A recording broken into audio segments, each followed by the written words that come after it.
नमस्कार मित्रांनो, आज आपण आलो आहोत दादरच्या लंबोदर या गणपतीची आखणी शूट करण्यासाठी. हा गणपती कलाकार आर्ट्स एक सुप्रसिद्ध मूर्तिकार अनिकेत दादा शिवाळे यांच्या कारखान्यात बनत आहे. जो कारखाना आहे शिवडी नवयुग इंडस्ट्रीजमध्ये. तर आता आपण जाऊया बघायला आपला गणपती.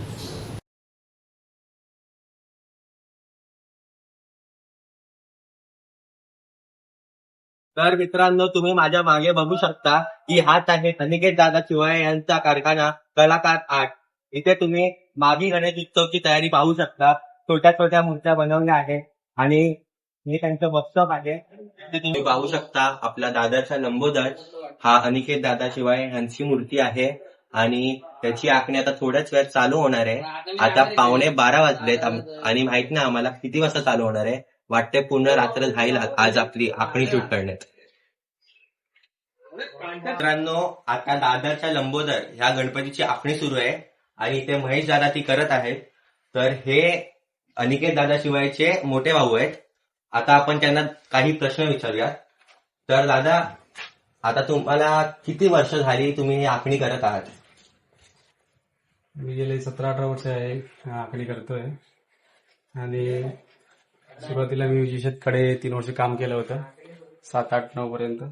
त्याच्यानंतर भावाने चालू केल्यानंतर मी आता या वर्षापर्यंत इथपर्यंत मी जवळ अनिकेत बरोबरच काम करतोय आणि याच्या पुढे चालू राहील काम.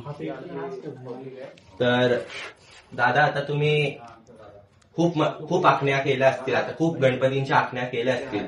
तर तुम्ही आखणी करताना तुमच्या भावना काय असतात? म्हणजे आखणी कशी व्हावी हे तुमच्या मनात असतं की देव तुमचं असं म्हणणं आहे की देव असा घडवून घेतो स्वतःला? आपण तर प्रयत्न करत असतो आपल्याकडनं चांगलं काम व्हावं म्हणून. पण जशीच तुम्हाला देव करून घेतो तशी बऱ्याच वेळा असे गणपती आहेत, अशा मूर्त्या मंडळाच्या आहेत की त्यांचं तुम्ही काम कसंही करा, कुठल्या कंडिशनमध्ये करा, ते बऱ्याच मूर्त्या ते स्वतःहूनच रुप येतात. असं म्हणजे आता आपण काम करतोय लंबोदर, त्याची मी आता जवळजवळ बऱ्याच वर्ष आखणी करतोय. पण लंबोदरचं असं आहे की तुम्ही कुठल्याही कंडिशन, आम्ही तब्येत भरी नाही तरी मी आज उभा आहे, पण तो देव बाप्पा आपल्याकडे काम करून घेतो. त्याचा म्हणजे तुम्हालाच एक अनुभव की तुम्ही कसं, म्हणजे एका गणपतीची महती असते तशी लंबोदरची मी आज बघतोय की तुम्ही कसंही काम करा, तुमच्याकडे तो बाप्पा काम करूनच घेतो आणि तो त्याचं जे रूप आहे तो स्वतःहूनच त्याचे रूप घेतो.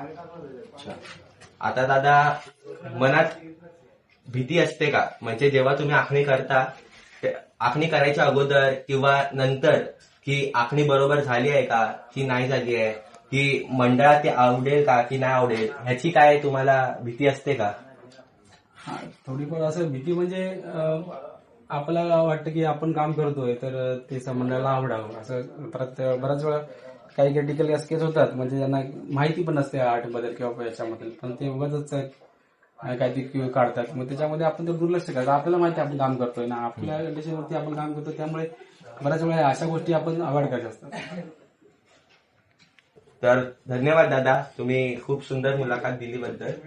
तुम्ही खूप चांगलं काम करताय आणि आमच्या शुभेच्छा तुमच्यासोबत सदैव राहतील. तुम्ही आता पाहूच शकता की आपण कलाकार आर्ट्स यांच्या ऑफिसमध्ये आहोत आणि आता तुम्हाला छोटीशी एक टूर करून देतो या ऑफिसमध्ये काय आहे त्याची. इथे खेतवाडीचा लंबोदर आणि दादरचा लंबोदर या दोन्ही गणपतींची खूप सुंदर फ्रेम आहे. तुम्हाला तर माहितच आहे की दादरचा लंबोदर हा अनिकेत दादा शिवायचा पहिला गणपती होता. या दोन्ही मंडळांसोबत अनिकेत दादाचा खूप क्लोज कनेक्शन आहे. आणि इथे तुम्ही हे पण पाहू शकता, चंदनवाडीचा घोड गणपती त्याचा रेप्लिका आणि तसाच खेतवाडीचा लंबोदर त्याची पण छोटीशी रेप्लिका इथे बनवली गेली आहे. त्याचबरोबर आपल्याला इथे लाईव्ह आखणी दिसू शकते. हे बघा, दादरच्या लंबोदरची इथे आखणी सुरू आहे आणि हे तुम्हाला आम्ही दाखवतोय. भेटूया खाली. तर आपण आता खाली भेटूया डायरेक्ट. तर मित्रांनो, आता पहाटेचे 3:30 वाजत आले आहेत आणि जी आखणी आपण 11:30 वाजता चालू केली होती रात्री शूट करायला, ती आता संपली देखील नाहीये. अजून डिटेलिंग काम चालू आहे आणि हे काम महेश दादांनी, अनिकेत दादाच्या भावांनी खूप खूप मेहनतीने करताय. आम्ही स्वतः बघतोय, एवढा वेळ उभे राहून न कंटिन्युअसली हे काम चालू आहे यांचं. आणि आता आपण एक झलक घेऊया ज्या प्रकारे आखणी झाली आहे.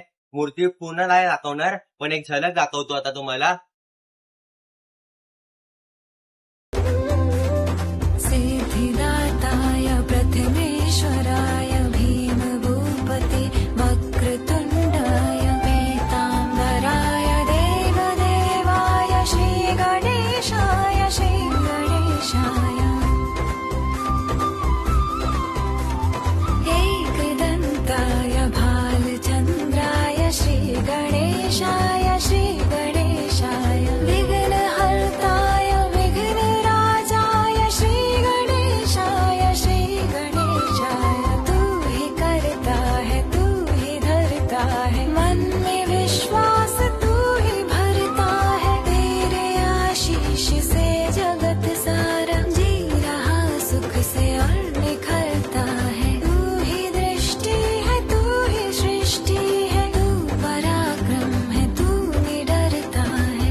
श्री गणेशाय